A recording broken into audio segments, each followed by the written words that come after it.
Have you ever found yourself with an intense, inexplicable fear? Or maybe felt an immediate, really profound connection to a place you've never actually been? Hmm. Or perhaps you've met someone new and instantly felt like, wow, I've known you forever. Yeah, it's those kinds of deep, maybe unsettling, or sometimes just strangely familiar feelings that often make us wonder, is there more to our story than just this one lifetime? It's a really compelling human impulse, isn't it? Absolutely. And that impulse is precisely what we're digging into today, past life regression. Mm. This is a practice that I have to say genuinely fascinates me, and it's certainly one that sparks a lot of debate. Mm-hmm. At its core, it's basically a therapeutic technique aiming to tap into these alleged past lives, usually guided by a hypnotic state or maybe deep meditation. Right. And our mission for this deep dive is to really unpack past life regression from, well, every angle we can think of. We'll look at its fundamental ideas, trace its ancient origins, walk through what a session actually looks like, explore the benefits its proponents claim, and also critically examine the pretty significant scientific and ethical challenges it faces. Our goal, really, is to give you, our listener, a truly comprehensive, balanced understanding of this complex topic. We want to extract the most important insights from all the different sources we've looked at. And it's really crucial to understand right up front that how you interpret past life regression, or PLR, as it's often called, depends so much on where you're coming from. Mm, Whether you approach it through the lens of alternative therapy and maybe spiritual exploration, or from a position of scientific skepticism, you're going to see it very, very differently. That immediately flags the core tension, right? The central conflict we'll be navigating throughout this whole deep dive. Exactly. That fundamental clash really does highlight the different perspectives people bring. So let's start by defining PLR, looking at how these two viewpoints essentially will collide. From the perspective of its proponents, past life regression, sometimes called past life therapy or memory regression, is seen as this therapeutic and spiritual journey. Right. They define it as a technique to explore supposed past lives, usually through those hypnotic or deep meditative states you mentioned. Yeah, okay. And the foundational belief here, the real bedrock, is that the human soul is eternal, that it undergoes multiple lifetimes, the whole concept of reincarnation, all for the purpose of spiritual evolution and growth. Right. Learning lessons along the way, kind of? Sort of, yeah. And the theory is quite intriguing. Proponents suggest that a whole range of present-day struggles, things like deep-seated phobias, anxieties, maybe stubborn emotional patterns, even certain physical ailments, might actually stem from unresolved traumas or significant events in these alleged past lives. So the idea then is to bring these past life stories, these narratives, into your conscious awareness. And that's meant to help with healing. That's the claim. It's often framed as a very holistic approach, addressing the body, mind, emotions, and spirit together. Advocates claim it's a powerful tool for deep, personal, and spiritual transformation, helping clients maybe uncover their life's purpose, conquer fears, even the big one, the fear of death, and reconnect with a more authentic version of themselves. Interesting. And what about belief? Do you have to believe in reincarnation for it to work? Well, that's a really interesting point proponents make. They often say you don't actually need to believe in reincarnation beforehand for the therapy to be effective. Oh, okay. They suggest that simply having an open mind and, a sense of curiosity is enough for a beneficial experience. The transformative power, they argue, comes from the subjective experience itself. Whether you take the emerging memories literally or not, the healing is sort of seen as self-initiated. But then we have the other side of the coin, the skeptic's view.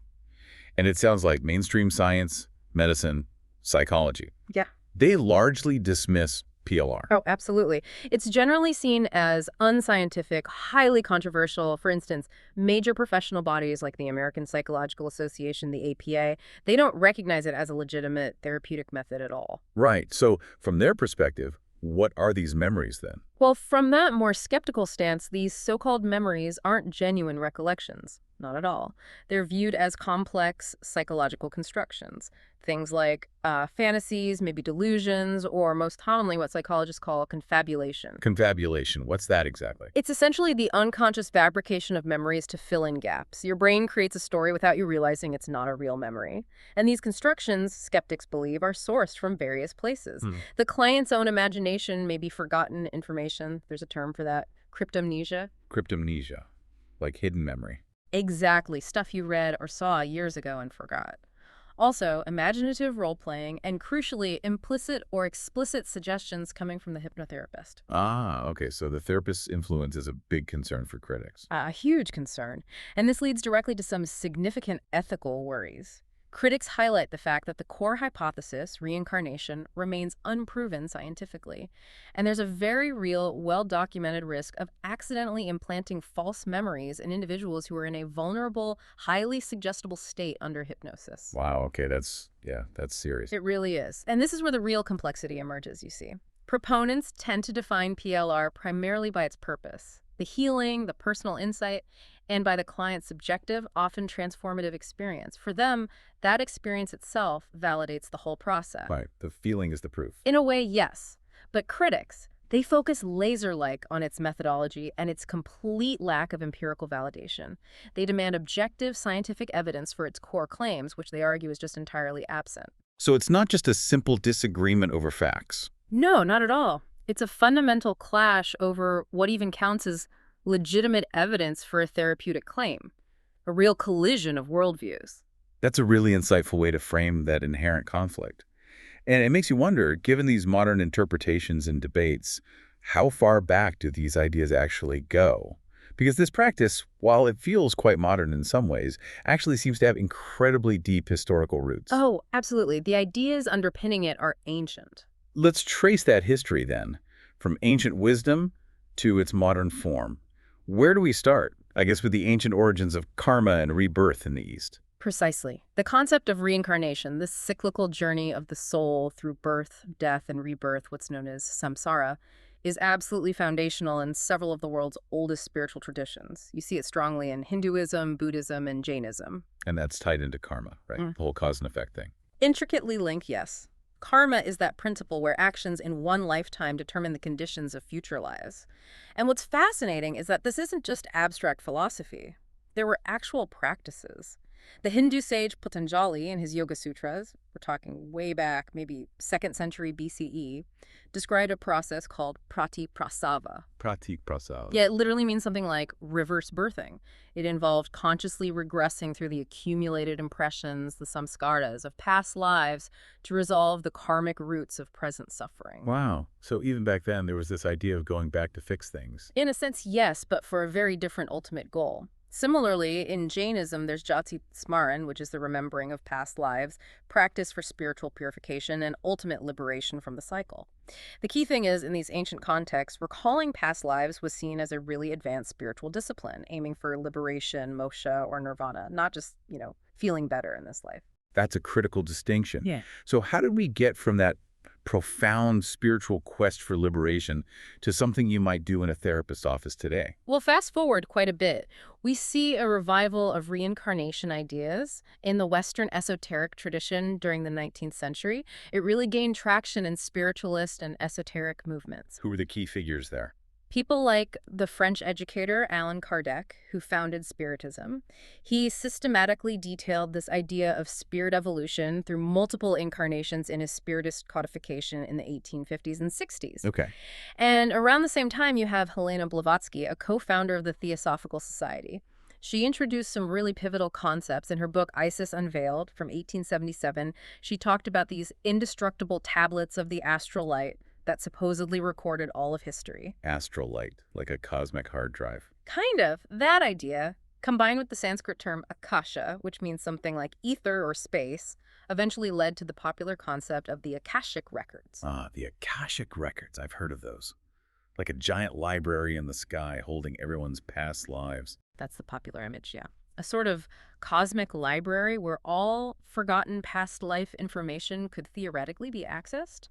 And this was a really critical innovation because traditional Eastern doctrines often included forgetfulness as a defining condition of being reborn into samsara. Right, you weren't supposed to remember easily. Exactly. But the Akashic Records concept cleverly sidestepped this. It suggested past life data wasn't lost, it was just stored somewhere, waiting to be retrieved. This opened the door conceptually. So this mixing of esoteric ideas about stored memories with the growing interest in hypnotism, That's what really birthed PLR as we know it in the 20th century. Pretty much. You start seeing early examples, like the American psychic Edgar Cayce doing his life readings back in the 1920s, claiming to access past lives for people. And there was A.R. Martin's book, Researches in Reincarnation and Beyond, in 1942. But what really put it on the map for the general public? That would have to be the Bridey Murphy case in the 1950s. This was huge. Moore Bernstein, who was actually an amateur hypnotist, regressed a housewife named Virginia Tighe. Under hypnosis, Tighe suddenly adopted this whole different persona, a 19th century Irish woman named Bridey Murphy. She recounted incredibly vivid details of her life in Cork and Belfast. It became an absolute media sensation. There was a best-selling book, a movie. It was everywhere. Wow. So people thought this was proof. Many did initially. However, subsequent investigations strongly suggested it was actually cryptomnesia. Remember that hidden memory idea? Yeah. Investigators found evidence that Tighe was likely unconsciously drawing on forgotten details from her own childhood. Things like stories she might have heard from Irish neighbors or relatives. Details that seemed specific to 19th century Ireland were traced back to her own past. So the bombshell case turned out to be maybe not so clear-cut. Not at all, but it definitely cemented PLR in the public imagination. So reflecting on this whole history, what does it tell us about how PLR evolved? It really seems like a critical ideological shift happened, didn't it? A major one. Think about it. For those ancient Eastern traditions, samsara, the cycle of rebirth, was often viewed as suffering, something to ultimately escape from. Right, liberation was the goal. But modern Western PLR seems to completely invert this. The focus shifts dramatically from escaping the cycle to actively exploring it, and the goal becomes personal healing, self-discovery, and crucially, improving this current life. And the Akashic Records idea was key to that shift. Absolutely instrumental. It reframed past life information not as some heavy karmic burden you need to work off, but as a valuable archive, a resource for personal insight and growth now. So modern PLR is really this fascinating syncretic system. It takes the ancient concept of reincarnation, but repurposes it within a very Western, psychological, individualistic, and frankly, self-improvement-oriented framework. That's a really compelling analysis of how it transformed. Okay, so we understand the conflicting views in the history. Now let's get practical. What actually happens during a past life regression session? What's the process like? Okay, well, according to proponents, the role of the hypnotherapist is consistently described as being a facilitator or a guide, definitely not a director. So they're not telling you what to see. No, that's a key point they emphasize. Their main job is creating a safe, quiet, comfortable environment. They guide the client into that deep state of relaxation, that hypnotic state. But they aren't supposed to control the content that emerges. Right. They stress that they don't put thoughts into your mind or tell you who you were. They use those open-ended, non-leading questions like look down at your feet and describe what you see or what's happening around you. Exactly. Using questions designed to elicit the client's own experience. However, it's fair to say critics argue that even these seemingly open-ended questions can be subtly suggestive, potentially steering the client towards confabulation, towards making things up unconsciously. Okay. That's the critique. Are there different styles or approaches within PLR? Yes, there are variations. Some advanced forms, like Dolores Cannon's quantum healing hypnosis technique, or QHHT, even propose that it's not the hypnotist directing things at all, but the client's own higher self, or superconscious mind. The higher self chooses the relevant past life. That's the idea in that model. It takes the concept of self-guidance even further, suggesting an innate wisdom within the client is selecting the experiences needed for healing. Okay. So let's walk through a typical session. How does it usually unfold? How long does it take? A typical session can run anywhere from 1 hour to maybe several hours. It generally follows a pretty predictable arc. It nearly always begins with the induction. Which is like guided meditation. Very much so. The therapist uses verbal cues to help you achieve a state of deep physical and mental relaxation, often focusing on your breath, maybe progressive muscle relaxation, or using visualizations like imagining a healing light or walking through a peaceful garden. And the goal here is? The main goal is to quiet that chattering, conscious, analytical mind. To induce a relaxed, focused brainwave state, they often talk about the alpha-theta state, where the subconscious mind is believed to be much more accessible. Okay, makes sense. Quieting the inner critic. What happens next? From that deeply relaxed state, the therapist might use bridges techniques. This is about shifting your focus from the present moment to the past. How do they do that? It could involve recalling a significant childhood memory first, then perhaps guiding you further back, maybe even to a prenatal memory in the womb. A very common visualization used here is imagining yourself in a corridor or hallway filled with many doors. And each door leads to a different lifetime. That's the imagery, yes. The client is then often asked to sense which door they feel drawn to or which one feels significant, and then visualize stepping through it. This acts as the transition point into the past life narrative itself. So the bridging is like the launch pad into the past life story. You could put it that way. It's the psychological transition, gently nudging the mind from personal memory towards this supposed archive of past lives, often using symbolic journey imagery. It's where the subconscious, in theory, chooses its starting point for the narrative. Got it. And then comes the main part, the exploration phase. Exactly. This is the core of the session. The client, guided by the therapist's gentle, open-ended questions, delves into scenes from one or more alleged past lives. Practitioners often guide clients to explore several significant events within a particular lifetime. Do they always go to the difficult parts? Not necessarily just difficult parts, but significant ones. And quite frequently, they do guide the client towards the moment of death in that past incarnation. Ooh, the death moment. Isn't that traumatic? Well, proponents frame it very carefully. It's usually presented not as something horrifying, but as a peaceful transition, a point where key lessons from that life can be reviewed and understood from a higher perspective, almost like watching a movie review. Okay. And throughout this, you're still aware. You're not, like, completely out of it. No, proponents emphasize that you remain conscious. You're aware of your surroundings, you know you're in the room with the therapist, and you're in complete control. You can stop the process at any time. The experience itself is often described as fully sensory people report seeing visuals, hearing sounds, smelling things, even feeling physical sensations like heat or cold related to the scene. Fascinating. So after exploring these scenes, how does it wrap up? The session concludes with integration. After leaving the past life narrative, you're guided to reflect on the key insights or lessons learned during the exploration. And how those apply to now. Exactly. How those insights might relate to your current life's challenges or patterns. The therapist then gently brings you back to full waking consciousness, usually with suggestions that you'll feel calm, refreshed, and able to integrate the experience positively. It's quite a structured journey.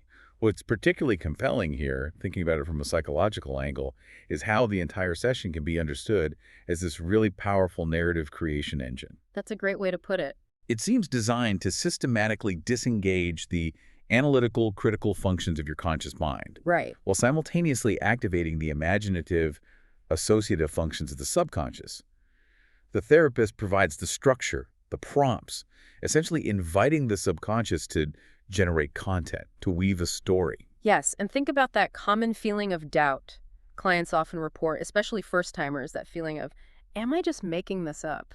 I was wondering about that. Practitioners often reframe that doubt. They might call it normal resistance from the conscious mind trying to stay in control. They encourage a suspension of disbelief, asking the client to just go with whatever comes up.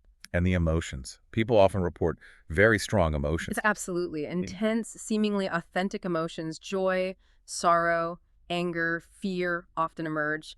They feel incredibly real and appropriate to the scene being experienced, even if the conscious mind is simultaneously questioning the images. And proponents see this emotional release, this catharsis, as key evidence of the experience's authenticity and its healing potential. So the intense feeling validates the story. It acts as a potent internal validation. Because the feelings are undeniably real and powerful, the client becomes much more likely to accept the accompanying narrative as also being real, even if parts of it feel like imagination. The therapeutic benefit, viewed this way, might well stem from the profound psychological power of constructing a meaningful, emotionally resonant story, a story that explains current distress and offers a clear path to resolving it, quite apart from whether it's historically accurate or not. That reframes the entire idea of the section itself, doesn't it? Focusing on the narrative construction. Okay, let's turn now to the therapeutic promise. What benefits do proponents actually claim PLR offers? It sounds like quite a wide range. It is. They claim it can be uniquely effective for conditions that don't seem to have a clear cause in your present life. Think about really intense phobias that seem irrational. Like a crippling fear of water when you've never had a bad experience with water in this life. Exactly. Or chronic anxiety that seems pervasive, or recurring panic attacks with no obvious trigger. The PLR explanation might trace that fear of water back to a past life drowning, or maybe a fear of heights to a fatal fall in another lifetime. Okay, so explaining the inexplicable. What else? The therapy also aims to uncover hidden traumas believed to be carried over from past lives. These might be manifesting now as things like depression, persistent anxiety, or ingrained negative thought patterns. The idea is that re-experiencing these old traumas in a safe, controlled therapeutic environment helps to process and release the associated pain and emotional charge. And what about patterns in life, like relationship patterns? Yes, that's another big area. It's often used to try and interrupt those recurring negative patterns. You know the feeling, maybe in relationships, where it truly feels like the people change, but the circumstance stays the same. PLR might suggest that pattern originates in unresolved dynamics from a past life. Interesting. And the claims go beyond psychological issues too, right? Into the physical. They do. Some practitioners suggest that chronic pain, certain unexplained medical symptoms, and even specific birthmarks could be somatic manifestations, physical echoes of past life injuries or deaths. Wow. Is there any evidence cited for that? Well, there's a widely circulated anecdotal example of a woman suffering from severe migraines who, during PLR, supposedly re-experienced a past life where she died from a blow to the head in the exact same location as her pain. And reportedly, her migraines vanished afterward. Anecdotal, but compelling if true. And while his research wasn't actually PLR, the extensive work of Dr. Ian Stevenson is frequently cited by PLR advocates here. Right, you mentioned him before. He studied kids with birthmarks. Yes, Dr. Stevenson meticulously documented thousands of cases of very young children who spontaneously reported past life memories. In some cases, these children had birthmarks or physical defects that strikingly matched documented wounds, often confirmed by autopsy reports of the deceased individuals they claimed to have been. That's pretty fascinating, even if it wasn't PLR specifically. It is fascinating, and PLR advocates point to it as potential supporting evidence for this link between past lives and present physical conditions. Okay, so beyond fixing problems, psychological or physical, do people seek PLR for other reasons, like bigger life questions? Definitely. Many individuals seek out PLR simply looking for deeper meaning in their lives. Things like discovering their life's purpose or trying to understand the bigger picture of their soul's journey, as they might put it. Or explaining strong connections to people? Exactly. It's often used to explain those profound, instant connections feeling you found a soulmate, or that immediate, uncanny familiarity some people feel with certain places or cultures they've never visited before. And what about the fear of death? You mentioned that earlier. That's often reported as one of the most profound benefits. By subjectively experiencing death within a past life narrative, not as a final end, but as a peaceful transition, clients may come to perceive themselves differently as an immortal soul having a temporary human experience. And that reduces the fear. Reportedly, yes. This shift in perspective is said to bring a deep sense of inner peace and freedom from existential anxiety. It's often framed as a profound spiritual healing, a direct experiential awareness of being more than just a physical body. If we step back and connect this to the bigger picture, the whole range of claimed benefits seems to align perfectly with that idea of the psychological power of creating a personalized myth of origin for your suffering. How so? Well, when problems feel irrational, inexplicable, or just completely out of your control, PLR offers this compelling story, a narrative that makes the problem, first, blameless, right? The cause is externalized to a distant past life. It's not your fault now. Okay, yeah, takes the pressure off. Second, it makes it comprehensible. That irrational fear suddenly has a rational-sounding cause within the story. And third, it makes it seem resolvable. There's a clear path to healing offered. Re-experience it, understand it, release it.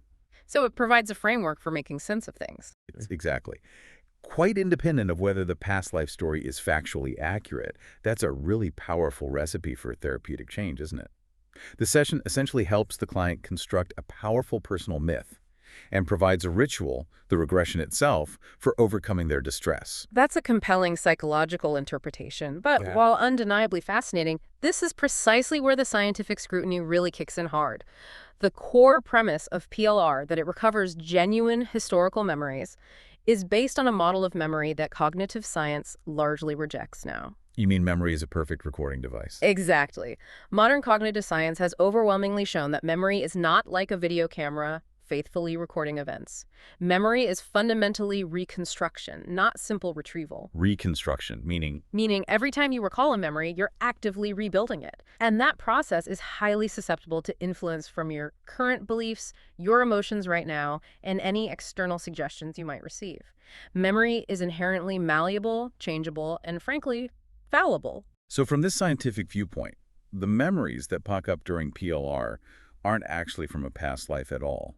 They're being constructed right there in the session. That's the dominant scientific view, yes. They are constructed in the present. And a key mechanism believed to be at play here is cryptomnesia. That hidden memory idea again. Right. Cryptomnesia is where your subconscious mind cleverly weaves together bits and pieces of forgotten information, maybe details from books you read years ago, movies you saw, stories someone told you, into a brand new, seemingly coherent narrative. And because you've forgotten where those bits came from. It feels like a genuine personal memory emerging from deep within. It feels real. Like the Bridie Murphy case again. Exactly. That's considered a textbook example of cryptomnesia in action. Virginia Tighe's incredibly detailed memories of 19th century Ireland were pretty convincingly traced back to information she had been exposed to but consciously forgotten from her own childhood and environment. And the feeling of realness doesn't mean it's accurate. Not at all. That's a crucial point. Research shows these confabulated memories, these constructions, can feel just as vivid, just as emotionally charged, sometimes even more so than actual fact-based memories.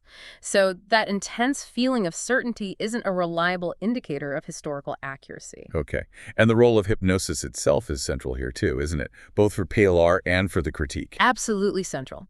Hypnosis is generally understood by psychologists as a state of focused concentration, but one characterized by heightened suggestibility. More open to suggestion. Much more open. When you're in that state, your normal critical thinking faculties are lowered. This makes you far more receptive to the hypnotist's suggestions, both direct and indirect, and more likely to accept constructed narratives or images as if they were real memories. So the combination of being highly suggestible and potentially getting leading questions, that's the risky part. Exactly. Critics argue that this combination creates a potent environment, almost a perfect storm, for the unintentional creation and implantation of false memories. Wow. Implanting memories. And research into hypnosis and memory reveals a really troubling paradox. Often, as a person's confidence in a hypnotically recalled memory increases, its actual accuracy tends to decrease. People become more certain about memories that are less likely to be true. That's counterintuitive. It raises a really important question then. Is this similar to the whole false memory syndrome controversy? The parallel is striking, and critics draw it constantly. In the 1980s and 90s, there was huge controversy around therapists using similar regression techniques, supposedly to recover repressed memories of childhood abuse. Right, I remember that. It caused huge problems. It did. It led to many cases where vivid, detailed, but ultimately false memories were implanted, causing devastating consequences for individuals and families. Critics argue that PLR uses a virtually identical methodology, the regression, the suggestive questioning, the focus on trauma simply substituting a past life narrative for a repressed childhood one, and they argue it carries precisely the same inherent risks of creating damaging false beliefs. Okay. And what about checking the facts? When people claim specific historical details in their PLR sessions, do those details hold up? Very often, no. When alleged past life memories are actually fact-checked against historical records, they frequently fail scrutiny. Investigators find numerous factual errors, anachronisms, things that just don't fit the supposed time period. Like what kind of errors? Well, for instance, subjects might speak in linguistic patterns or use vocabulary that actually mimics modern cinematic portrayals of historical dialects rather than reflecting how people actually spoke back then. So they sound like movie characters. Sometimes, yes. Or they might cite historical dates that are known to be incorrect, but which, maybe coincidentally, match famous printing errors in old history books they might have seen. There was one famous case study where a subject's detailed account of ancient Roman life was found to be almost identical to the plot and details of a popular historical novel published in 1947. Ah, so cryptomnesia again, pulling from a novel. Seems likely. Furthermore, subjects often cannot provide basic, verifiable details that would have been common knowledge for anyone genuinely living in that specific era. Things like, the name of the current king or queen, the types of currency used, major recent events. The basics are often missing.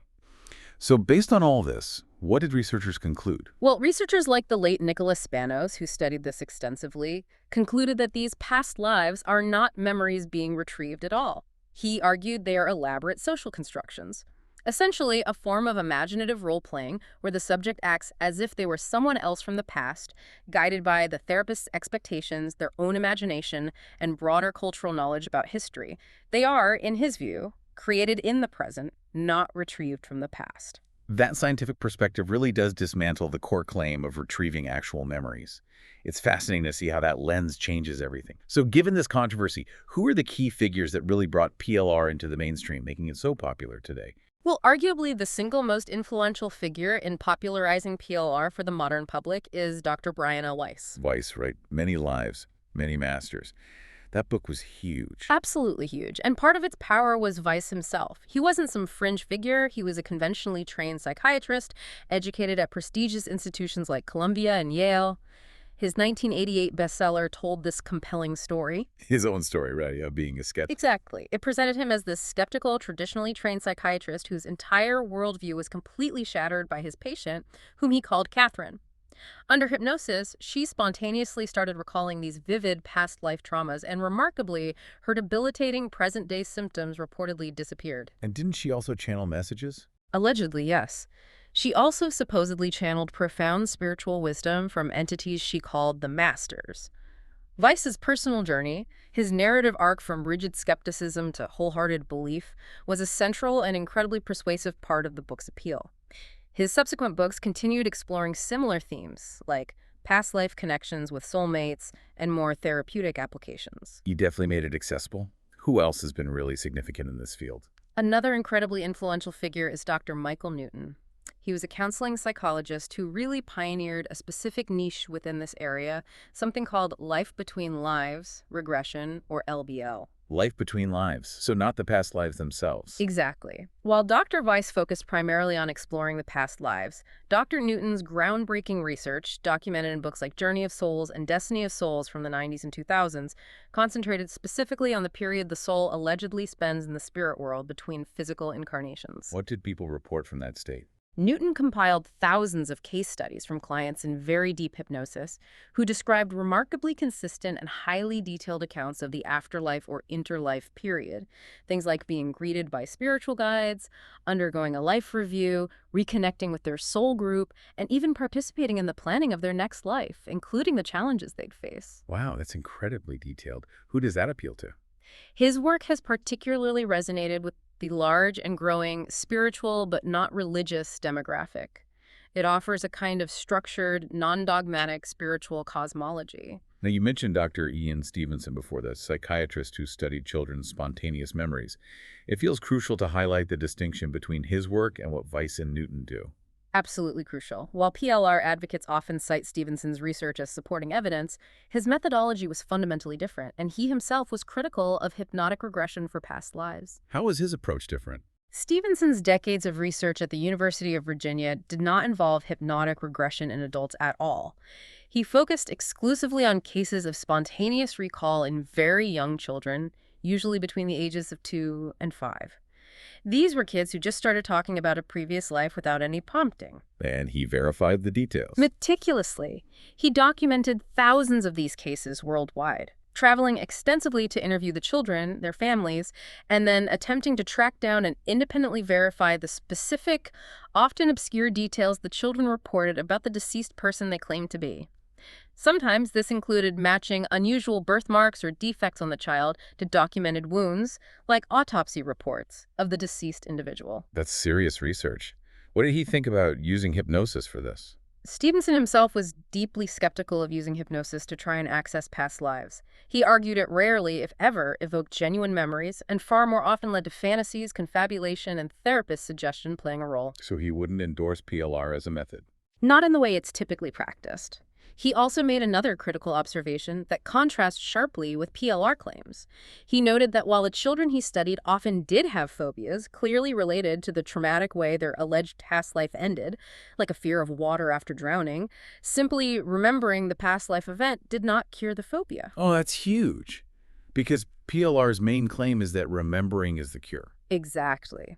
Stevenson's findings directly contradict that key therapeutic claim of popular PLR. So what does this distinction tell us overall about how the field developed? I think it shows that the popularization of PLR, largely driven by figures like Weiss and Newton, really represents a significant shift. It moved away from the cautious, meticulous scientific inquiry that Stevenson, despite his controversial subject matter, tried to embody. It shifted towards a much more marketable, spiritual therapeutic system focused on subjective experience and personal growth narratives. They're really operating within very different paradigms, one attempting, however controversially, to be scientific, the other's primarily inspirational and therapeutic in their aims and methods. That's a really powerful point about the differing paradigms. Now, let's tackle the big question lurking behind all of this, the nature of reincarnation itself. How does the model used in modern PLR compare to the original ideas found in ancient Eastern traditions? This is where the differences become really stark. Perhaps the most fundamental difference lies in their ultimate purpose or goal. As we touched on, modern PLR's goal is overwhelmingly therapeutic. It's focused on the improvement of the current life, resolving issues now. It's fundamentally individualistic and psychologically oriented. Okay, fixing this life. How did that contrast with the East? In stark contrast, the major Eastern traditions that incorporate reincarnation, Hinduism, Buddhism, Jainism, have what's called a soteriological goal. That means they're primarily concerned with ultimate salvation or liberation. Samsara, that endless cycle of birth, death, and rebirth, isn't seen as an exciting journey of self-discovery, but as a state of fundamental suffering, illusion, and ignorance that one needs to escape from entirely. So the goal isn't a better next life, but no more lives at all. Precisely. The ultimate aim is moksha in Hinduism or nirvana in Buddhism, which signifies liberation from the cycle altogether, transcending individuality and merging back into the ultimate reality or achieving enlightenment. So, you could say, PLR tries to fix problems within the cycle of lives, while the Eastern religions seek to get out of the cycle completely. That's a massive difference in objective. Does this stem from different ideas about the soul or karma? Yes, absolutely. They have divergent understandings of these core concepts too. For instance, take the nature of the soul or self. PLR typically assumes a stable, individual soul or personality that journeys relatively intact through different lifetimes. This aligns somewhat with the Hindu concept of the Atman, an eternal individual soul. But not with Buddhism. No, it directly contradicts the core Buddhist doctrine of anatta, or no self. Buddhism posits that there is no fixed, permanent, unchanging self or soul, only a constantly changing, interdependent stream of consciousness, like moments arising and passing away. So the very idea of the same individual self being reborn is problematic from a strict Buddhist perspective. Wow, okay. What about karma? Does PLR view karma differently too? Often, yes. PLR tends to simplify karma into a very direct, linear cause and effect relationship. This specific trauma in a past life directly caused the specific phobia you have now. Like karmic payback, It's almost. kind of simplified that way, yeah. Whereas the Eastern traditions present karma as a far more vast, complex, subtle, and often impersonal cosmic law. It's not always about direct tit-for-tat punishment or reward. For example, Hinduism distinguishes between different types of karma, like sanchita karma, the total accumulation of all past actions, and prarabdha karma, the portion of that karma bearing fruit in the present life, suggesting it's much more intricate than a simple A causes B model. That is much more complex. And what about remembering past lives? We touched on this, but how does PLR's approach compare to traditional views? This is perhaps the most striking difference in practice. Modern PLR is entirely predicated on the idea that past life memories are accessible, often quite easily, through hypnosis, and that accessing them is therapeutically beneficial. Right, that's the whole point. But in contrast, most traditional Hindu and Buddhist teachings state very clearly that ordinary individuals do not remember their past lives. In fact, forgetting past lives, this amnesia between births, is often considered a defining characteristic of being unenlightened and trapped in the cycle of samsara. So remembering isn't normal or easy. Not at all. Remembering past lives is considered an extraordinary ability, a siddhi or spiritual power, achieved only by highly advanced spiritual adepts like yogis who have reached deep states of meditation, or figures like the Buddha himself. It's certainly not something typically expected to happen through a, 50-minute hypnosis session. That really puts the modern practice in a very different light compared to its supposed origins. It's helpful to see those distinctions laid out. Let's summarize them maybe. Sure, we can compare them quickly. For the nature of self, PLR assumes a consistent individual soul. Hinduism posits an eternal individual soul, the Atman. Buddhism teaches anatta, no permanent self. For the role of karma, PLR often sees it as a direct cause of current problems. Eastern traditions view it as a complex cosmic law governing rebirth. Got it. For the ultimate goal, PLR aims for healing and personal growth in the current life. Eastern traditions aim for liberation, moksha or nirvana, from the cycle of rebirth altogether. Big difference. And finally, for access to memory, PLR suggests it's accessible to almost anyone via hypnosis. Eastern traditions generally teach that memories are forgotten, except by very highly advanced spiritual beings as a sign of their attainment. Those distinctions are truly eye-opening. They show just how significantly the modern practice has diverged from its ancient inspirations. Now, this brings us inevitably to the really serious side of this, the ethical considerations and the inherent risks involved in practicing PLR. Yes, this is crucial. The most significant ethical charge leveled against PLR is that it potentially violates the fundamental medical and therapeutic principle of non-maleficence, the duty to first do no harm. And how might it cause harm? The primary mechanism critics point to is the potential for the implantation of false memories, especially traumatic ones, in a client who is in a highly suggestible hypnotic state. As we discussed, the entire PLR process, with its leading questions and expectation of finding past trauma, is seen by critics as being, frankly, ripe for confabulation. And if someone comes to believe a fabricated trauma actually happened? The potential for real psychological damage is substantial. If a therapist, however well-intentioned, guides a client to believe that constructed narratives of past life violence, betrayal, abandonment, or abuse are genuine historical traumas they endured, it can cause immense distress, anxiety, and alter their sense of self and history in damaging ways. And this links back to the recovered memory controversy again. Directly. That period provided stark examples where similar regression techniques led to vivid, emotionally intense, but ultimately false memories of childhood abuse. This caused incredible suffering, led to wrongful accusations, and tore families apart. Critics argue PLR utilizes a functionally identical process and therefore carries precisely the same risk of creating harmful false beliefs, just relocating the supposed trauma to a past life.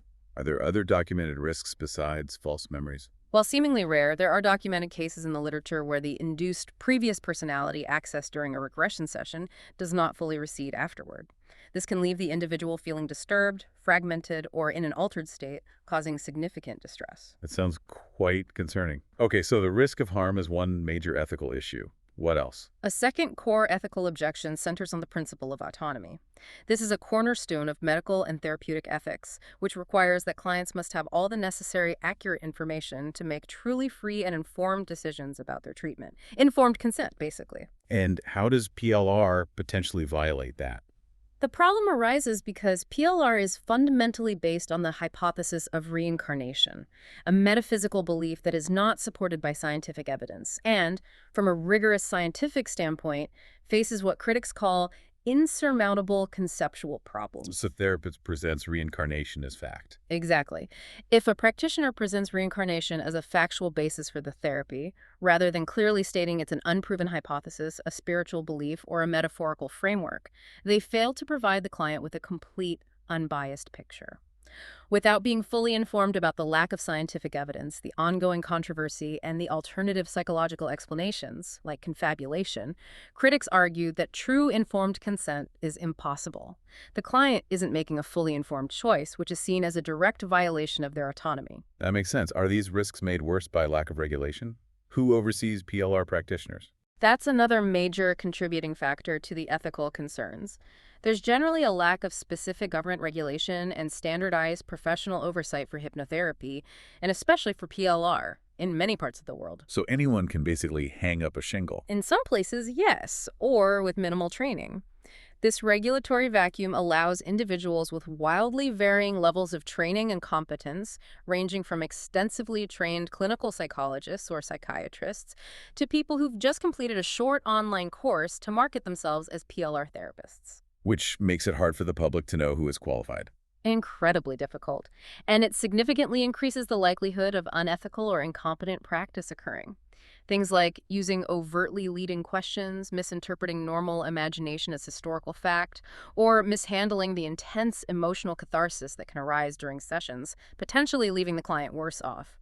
It's important to remember that major professional organizations, like the American Psychological Association, do not endorse PLR and generally view its practice as falling outside the bounds of ethical, evidence-based therapy. So pulling this ethical dimension together, what's the core tension? It really highlights a fundamental tension between personal belief and professional responsibility. An individual therapist certainly has the right to personally believe in reincarnation, but as a therapist, they also carry a profound ethical duty to utilize methods that are supported by evidence, or at least clearly label experimental methods as such, and above all, to protect their clients from potential harm. The combination of potentially vulnerable clients seeking help, the inherent power imbalance in therapy, the heightened suggestibility of hypnosis, and a core technique based on an unvalidated belief system creates what critics see as an ethically high-risk scenario. This is such a complex topic, isn't it? Sitting right at that intersection of belief, therapy, science, and ethics. Let's try to synthesize all these different threads now and bring them together in a concluding analysis. How can we make sense of PLR's enduring appeal, despite the scientific skepticism and ethical concerns? Well, I think to fully understand its appeal, it's really insightful to view PLR not just as a therapy, but as a powerful modern framework for creating meaning, especially in the face of suffering that seems random or inexplicable. A meaning-making framework. How so? Think about it. In a world where traditional religious narratives might not resonate with everyone or might feel too dogmatic, PLR offers a highly personalized, often non-dogmatic, spiritually infused cosmology. It provides a narrative, a story, that can potentially explain everything from chronic pain and phobias to the dynamics of your relationships, your innate talents, and even your ultimate life purpose. So it gives you a grand narrative for your life. Exactly, a grand multi-life narrative. Yeah. And this framework can be profoundly comforting and incredibly empowering. It can transform a client from feeling like a passive victim of circumstance or biology to being the active protagonist of an epic, ongoing soul journey spanning multiple lifetimes. That's a very appealing shift in perspective for many people. That makes a lot of sense. And what about the claims of success? The people who genuinely feel healed or helped by PLR? How can we understand those anecdotal successes if we don't necessarily accept the literal interpretation of past lives?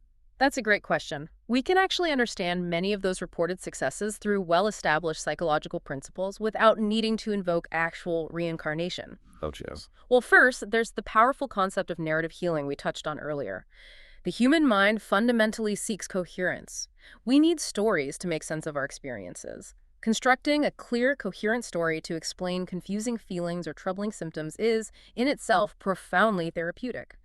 PLR provides a highly structured process for creating such a narrative, giving problems a beginning, past life event, a middle, carrying it over, and an end, releasing it now.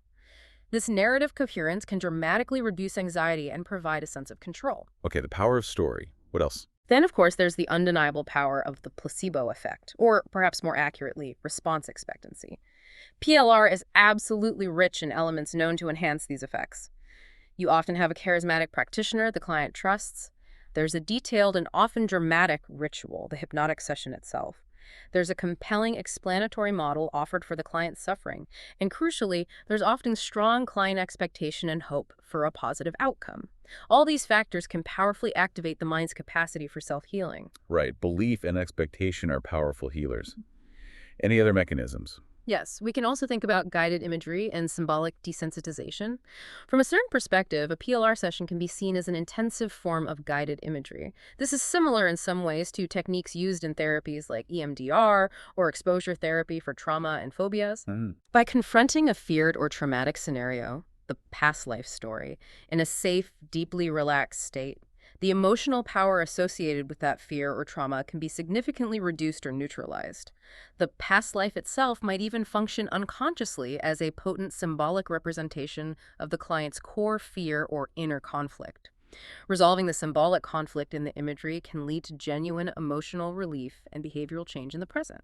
So the healing could be real even if the story isn't literally true. Exactly. The mechanism of healing might be purely psychological and symbolic rather than karmic or metaphysical. Okay, so where does this leave us in our final assessment of PLR's place? It seems to occupy this really ambiguous territory. It really does. PLR occupies this fascinating kind of liminal space. It sits somewhere on the spectrum between legitimate psychotherapy approaches, like guided imagery, alternative spirituality, and what many in the mainstream scientific and psychological communities would firmly label as pseudoscience. So it's likely not what its most ardent proponents claim it is. Based on the current scientific understanding of memory and hypnosis, it seems highly unlikely that PLR involves literal journeys into historically verifiable past lives. The weight of evidence strongly suggests that the memories produced are primarily psychological constructions shaped by belief, imagination, suggestion, and forgotten information. However, we can't just dismiss it entirely. No, I don't think we can simply dismiss it out of hand. To do so would be to ignore its often profound subjective impact on individuals and the very real, very human needs. It clearly addresses the deep need for meaning in the face of suffering, the widespread desire for spiritual connection and transcendence, and the fundamental human search for healing narratives that make sense of our lives. So what's the key takeaway then? How do we hold these conflicting ideas? I think our final assessment has to hold two, frankly contradictory ideas in tension simultaneously.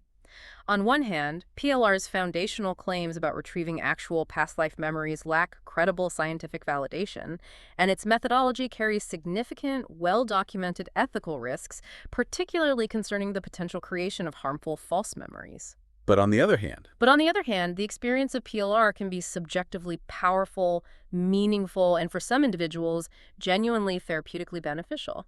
This benefit likely arises from potent psychological mechanisms like narrative healing, the placebo effect, and symbolic resolution, rather than from accessing literal past lives. so anyone considering it needs to weigh those things carefully. Absolutely. Any serious consideration of PLR, whether as a client or a potential practitioner, must carefully weigh these potential subjective benefits and the powerful draw of its narrative framework against those very real, well-documented objective risks and its lack of scientific grounding. It's a complex balancing act. Let's try to quickly summarize those contrasting arguments one last time, maybe hitting the key areas. Okay. Regarding the nature of memories, the proponent or experiential view sees them as genuine memories of past incarnations. The scientific critique sees them as confabulations arising from cryptomnesia, imagination, and suggestion. Right. And the mechanism of healing. Proponents claim it comes from understanding the karmic root cause and releasing the associated trauma. Critics suggest it's more likely the placebo effect, the power of narrative creation, and symbolic resolution. What about the role of hypnosis? Proponents see it as a valid tool for accessing the subconscious, with the client remaining in control. Critics emphasize the heightened suggestibility it induces and the significant risk of creating false memories. The evidence base. Proponents rely heavily on anecdotal success stories and sometimes cite Dr. Stevenson's research, though often misinterpreting its methodology and findings. Critics point to the lack of empirical evidence supporting PLR's claims and note that Stevenson's work used fundamentally different methods and didn't support PLR's therapeutic claims. And finally, the ethical standing. Proponents might frame it as empowering self-guided healing, free from medications. Critics argue it's unethical due to its basis on an unproven premise, and, most importantly, the serious risk of causing harm through the implantation of false memories without true informed consent. That table really crystallizes the core disagreements. It's been a fascinating exploration. Yeah. Regardless of whether past lives are literally real or not, this deep dive certainly shows us the immense power of storytelling, belief, and narrative in shaping our subjective experience, our understanding of ourselves, and maybe even our capacity for healing. It absolutely does. The power of the stories we tell ourselves is undeniable. And it leaves us with a final thought, perhaps, for you, the listener. If the narratives we construct about our past, whether we call them memories, stories, or metaphors, can have such a profound impact on our present well-being, what new narratives, what empowering stories might you choose to consciously create about your future?